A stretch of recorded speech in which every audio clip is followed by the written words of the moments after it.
மாத்தாள் பெத்தானியா கிராமத்தில் இயேசுவை பார்க்குறா, வீட்டுக்கு கூட்டிகிட்டு வந்துட்டா. தடபுடலாக விருந்து, செம்மையாக விருந்து வச்சா.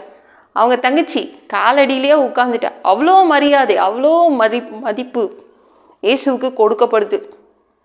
இயேசுவை அப்படி அவங்க வச்சு பார்த்துக்கிறாங்க. அதனால தான் இயேசு என்ன பண்ணார், அவங்களுக்கு செய்ய வேண்டியதை நல்லா செய்து கொடுத்தாரு. அவங்க 2 பேருக்கும் மனசில் என்ன ஆசை இருந்துச்சு, மாத்தாளுக்கும் மரியாளுக்கும் மனசில் என்ன ஆசை இருந்துச்சு, இந்த லாசருக்கு உயிரை குடிக்கின்ற ஒரு வியாதி வந்துருச்சு. எங்கள் அண்ணனுக்கு இந்த வியாதி போகணும்.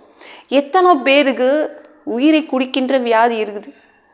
அந்த வியாதியை தேவன் இன்னைக்கு சரி பண்ணி தரேன்றாரு. ஏன்னா உங்கள் மனசுடைய விருப்பம் அப்படி இல்லை, அது சரியாகணும்னு அது சரி பண்ணி தராரு.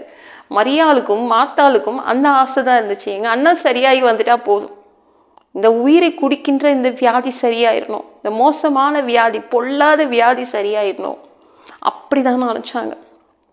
கடைசியில் என்ன ஆச்சு, தேவன் எழுப்பி உயிரோடு எழுப்பி கொடுத்துட்டாரு. லாசரு செத்து நாரி போய் 4 நாளாக கல்லறையில் இருந்தான். இயேசு வந்தார், அவனுக்கு அந்த அழுகி போன உடம்புக்கு உயிரை கொடுத்து எழுப்பி மாத்தாள் மரியாள் கிட்ட ஒப்படைச்சிட்டார். இதுதான் நம்ம தேவன், ஞாபகம் வச்சுக்கோங்க. நீங்கள் நல்லா வச்சுக்கிட்டீங்கன்னா அவர் உங்களை நல்லா வச்சுப்பார். அவர் நல்லா வச்சுக்கிறீங்களா, உங்கள் வீட்டு காரை கூட அடிக்கடி துடைப்பீங்க இல்லை, வீட்டை அடிக்கடி தொடச்சி க்ளீன் பண்ணி தரையை சுத்தம் பண்ணி அப்படி பக்காவாக க்ளீனாக வச்சுப்பீங்க.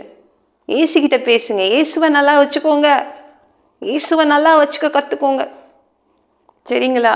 அப்படி நீங்கள் கற்றுக்கிட்டிங்கன்னா இயேசுவும் உங்களை நல்லா வச்சுப்பார்.